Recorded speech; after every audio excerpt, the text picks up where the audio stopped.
Hey guys, for today's tool lore video, I'll be going over the history of Proto Tools. The story begins in 1907 at a blacksmith shop in Los Angeles, California. Three men, Charles Williams, Jacob Wenninger, and Alphonse Plomb, founded the Plomb Tool Company.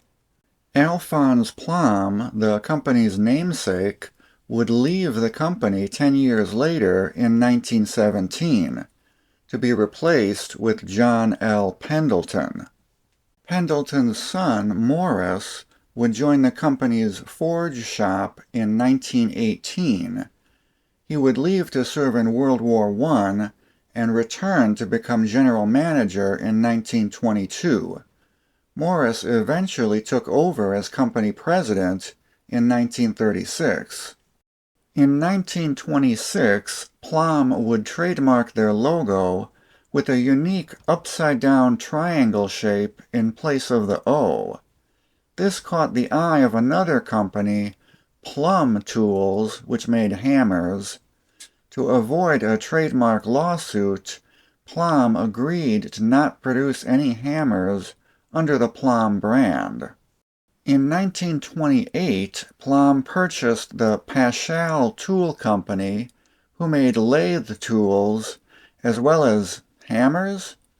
That's probably not going to be an issue. Plomb would go on to produce a large variety of automotive mechanics tools. Uh-oh, there's a hammer there. I'm sure that won't be a problem. Plomb was one of the first companies to advertise a combination wrench. Their lineup went head-to-head with SK. A member of their advertising department even created an early version of a meme, dissing SK by referring to them as skinned knuckles. The 1940s brought more company acquisitions, with Cragen Tool in 1940, P&C Tool and Forge in 1941, and Pennins in 1942.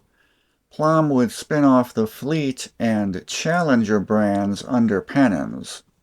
During World War II, Plomb created the Wright Field brand, specifically to fill a government contract for the war effort.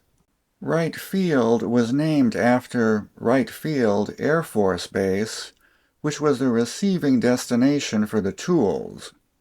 These tools were stamped WF, or War Finish, as they were not covered by the normal Plomb warranty. This image is from Plomb's company newsletter, the Anvil Chorus. I'll put a link to these in the video description. Plomb seemed like a really nice company to work for. Check out this cool clubhouse they had. They had a pool table and a bar. Pretty nice. In 1946, Fayette Plumb sued Plomb for trademark infringement. Remember that hammer thing that I mentioned earlier? Yeah, that came up again, and Plomb was forced to change their name. They decided on Proto, which was a combination of professional and tools. For the next couple of years, they used Proto by Plomb in their advertisements. This pissed off Plomb even more, so they went back to court and were forced to pay a $250,000 fine. Proto opened their first international plant in Ontario, Canada in 1952. In 1957, the company name was changed to Pendleton Tool Industries after their president, Morris Pendleton. In 1959, they purchased rival tool manufacturer Velchek of Cleveland, Ohio. Pendleton Tools went public on the stock exchange in 1962. Later that year, Pendleton partnered with Don Raul Urrea to form Protomex in Mexico. In 1964, Proto was bought out by Ingersoll Rand. Morris Pendleton took a role on Ingersoll's board of directors, which he held until he retired in 1969. Ingersoll would sell Proto to Stanley in 1984. During this merger, Urrea would buy back their share of the Protomex plant in Mexico. However, they gave up the rights to the Protomex name, so they rebranded to Urrea Professional Tools, which still operates independently today.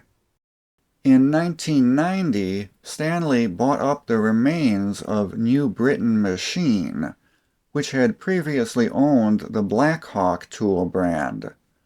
Stanley then started selling a line of tools under the Blackhawk by Proto brand. Most of the Blackhawk tools are now imported, but some are still made in the USA. Around 2012, Stanley undertook an effort to revitalize the Proto brand, hiring a design company to redo the Proto logo. They also set up a YouTube page, but they haven't added any videos in 4 years, and I don't really see any Proto advertising much anymore at all.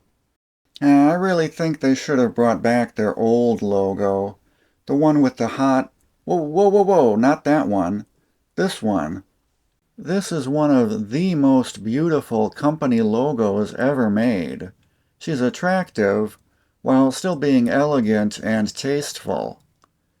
They'd probably try and cancel Proto if they ever brought it back. Either way, Proto still makes a full line of mechanics tools, most of which are made in the USA. They're difficult to find in stores, but they're pretty easy to find on Amazon or through Zorro or MSC. I'd recommend checking them out if you haven't already. Be sure to subscribe to my channel if you want more tool lore videos. Thanks everyone for watching. See you later. Bye.